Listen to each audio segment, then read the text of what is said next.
'99 F250 four-wheel drive, front hub bearing. Okay, this is a good one. All right, get yourself a pair of first thing you want to do is jack it up and support it properly. Make sure you've got a jack stand so it's not going to fall on you.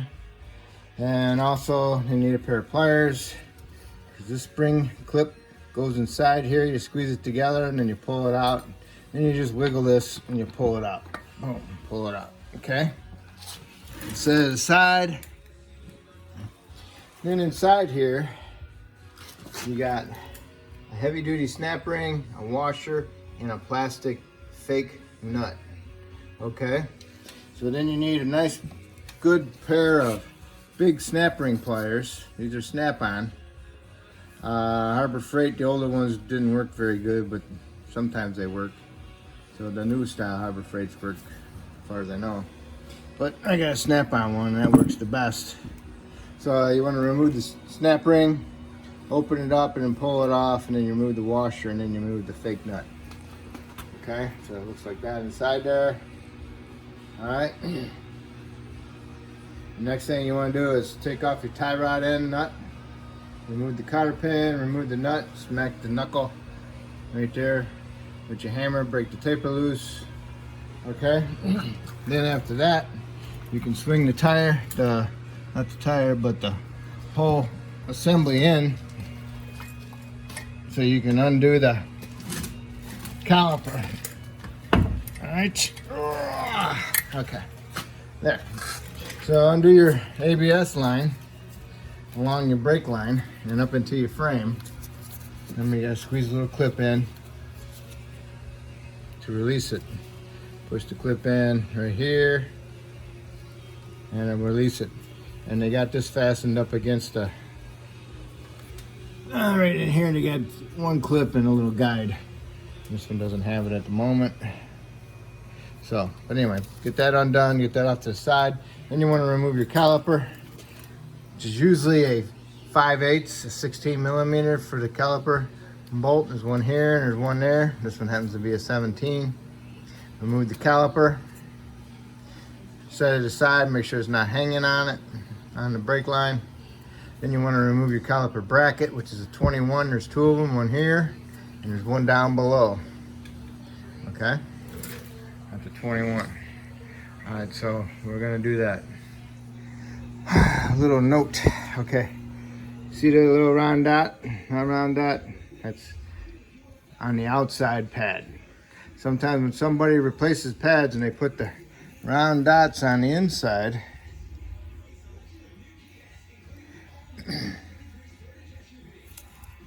it gets stuck on the pistons when you're trying to pry the caliper off. So you gotta push the pistons back in. So you gotta pry the caliper assembly that way towards you to push the pistons in. So when you remove the caliper, it don't hit them tits, okay? I don't know if this one came with the tits or not came with the tits and they rusted off. But most of the time, some do, some don't. So if those are on the inside, see how they stick up? Those that get stuck on your pistons, and if you got the plastic pistons, you'll chip them. So be careful with that. Then also make sure your caliper slides are free, okay? And you always got to make sure to clean up inside here.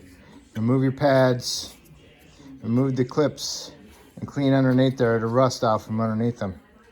Because otherwise sometimes the pads, they freeze up on there because the rust expands and squeezes them together and then won't allow them to move. And these are pretty stiff, okay? Shouldn't be able to pick it up like that. They should just squeeze together. Okay, so make sure you take care of that.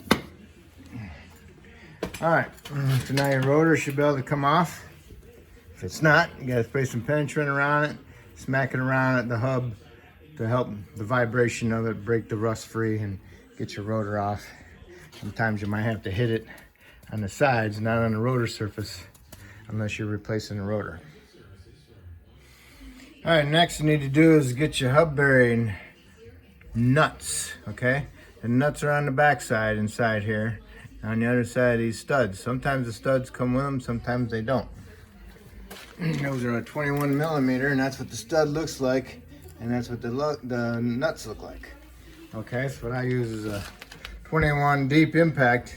I'll pound it on the nut from over here, and then I'll put my swivel on it so I can get to it with my impact. All right, so I removed all 4 of them. Make sure you spray some penetrant all around. It helps soak in, because sometimes these bearings don't come off very easy. I'm pretty sure somebody's done them once, or at least I've done them at least once. Hopefully there's some indices behind there. Hopefully I've done them before. So then soak them with some penetrant, and then now you can hit them with a hammer to see if they'll come off.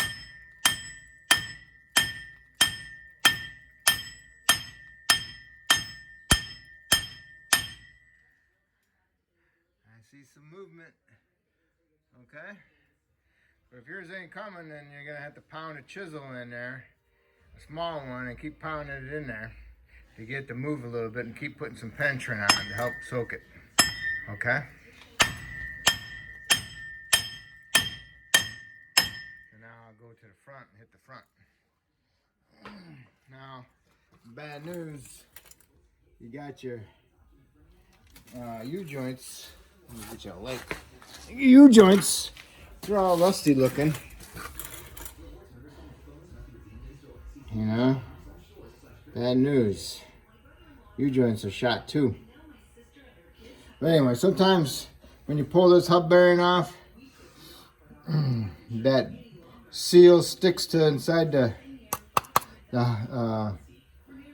knuckle, and then you got to pull the whole shaft out with that seal to get that seal off of there. And make sure you got that too.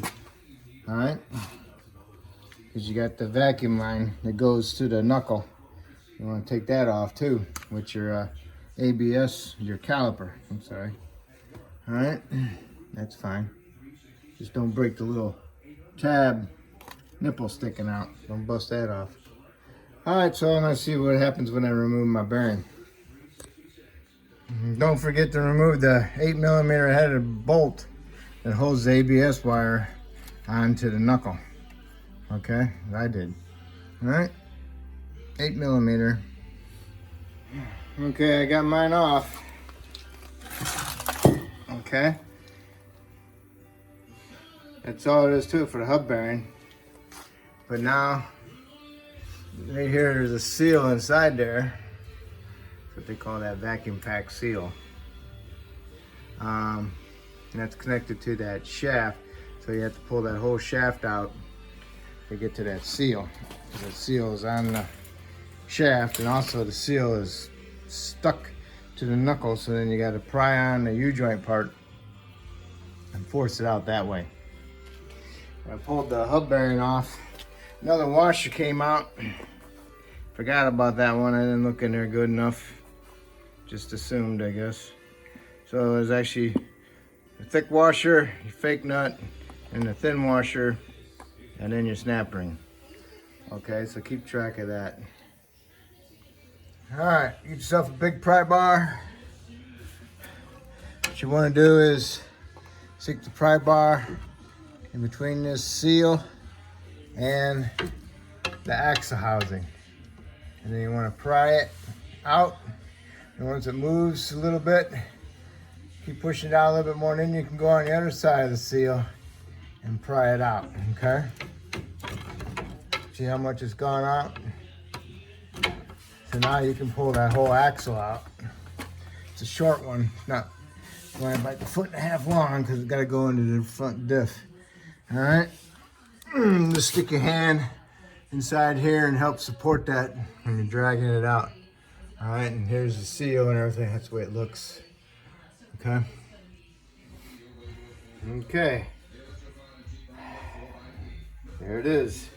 And U-joints are still intact, but they are shot. Okay. And that dust seal right there, that's shot too. And that goes on the differential tube itself right there. There's a new style. It looks like a piece of metal, and it pounds in there. So that's the type to get. And then you want to clean all this out too, inside here, and get all that rust out. That's when you get the new one, it slides in there. All right. And I do have a seal installer that I purchased also with it. See how that works. So if you're gonna do the other side, do the other side exactly the same way, except this is gonna be 2 more feet longer. And try not to damage the seal when you pull it out, because the seal is inside the pumpkin itself. Okay? And if you're gonna do ball joints, now's the time to do ball joints, because you gotta take all this out to do ball joints. So far, these ball joints, they've been replaced and they feel okay. What I'll do is I'll go do the other side, take that apart, and I'll check those ball joints to see how they feel also. Okay, this is the other side now. I'll try to show you. Get inside that seal right there. Pry against it best you can. Okay. It's really tough. It's gonna take 2 hands, but you get the idea. Trying to pry that forward like that. Okay. So hold on. Pry it away, get underneath that. Go right here and pry it away, and then get a little gap and pry that seal that way. And get behind the seal and then pry the whole thing that direction. Okay. And there it is. Then just grab hold of it and you pull it, and what I like to do is I'll stick on this one, I'll stick my bar in there like that to help hold it up. Okay. And do that. So when you pull it out, kind of stabilize your pry bar a little bit to keep that shaft from dragging across the seal.